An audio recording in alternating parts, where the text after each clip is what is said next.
Chairwoman, thank you, and thank you to the Chairman and Vice Chairman of the committee. I hope this is the evidence that I expect it to be of the amount of cooperation on both sides of the aisle and the effort to get us through our legislative process and appropriations. Secretary, the front page of the Washington Post today about a joint investigation, the paper conducted into the liver allocation rule that was implemented in 2020.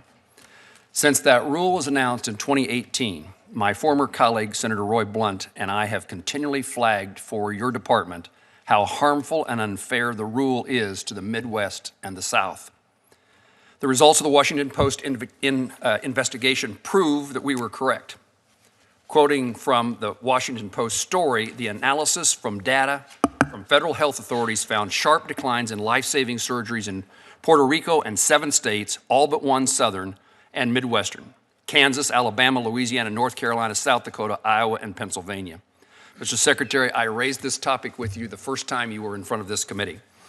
The analysis, in addition to what we learned in 2021 from internal conversations between United Network for Organ Sharing and a New England OPO, that prove intentional collusion against Americans living in health professional shortage areas. All of these facts combined are more than enough to halt the liver allocation rules implementation and for HHS to rethink its over 30-year relationship with UNOS. Today's announcement, the Health Resources and Service Administration is proposing, so there's the good news, is proposing to divide up the OPTN contract and open competition for contracts to new organizations to step, and it's certainly a step in the right direction.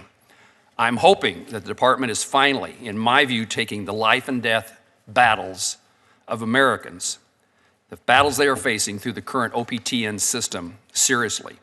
To that end, HHS, the 24 budget request is $67 million for modernization of the transplant network. Could you please confirm your department's commitment to working with my office, with Congress, to improve the OPTN system for all Americans and fill the details in on the $67 million modernization request? And are you able to commit to this subcommittee that in addition to the important announcement from HRSA today about rebuilding our nation's transplant infrastructure, organ allocation formulas will be on the table for a complete overhaul, resulting in a more equitable formula? Senator Howard, probably the best way to put it is you had me at hello on that one, simply because you have been ringing this bell for quite some time. We took a little time, but we wanted to make sure we could do it right. And so I'm glad you heard about our announcement. We are going to open up the process so that this one contractor doesn't believe that it owns this shop. And we're hoping that through competition, we're going to really be able to open this up in a way that lets the best of those who can offer the service take over the contract. Secondly, we're going to do everything we can to add transparency into the way this works, because as you just pointed out, you had to go dig for this information to find out that there may have been fraud and abuse.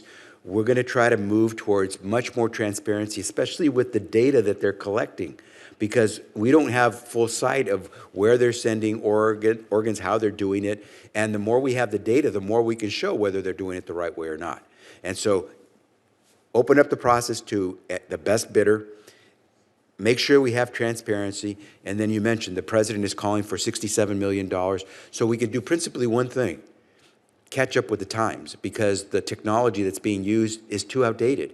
When we can transmit and communicate with folks around the world instantaneously, there's no reason why organ transplantation information cannot be made available quickly as well, because these organs have a certain shelf life. And so we're going to try to do what we can to make sure that no organ goes to waste, and we have to make sure that we bring in an infrastructure that can accommodate that.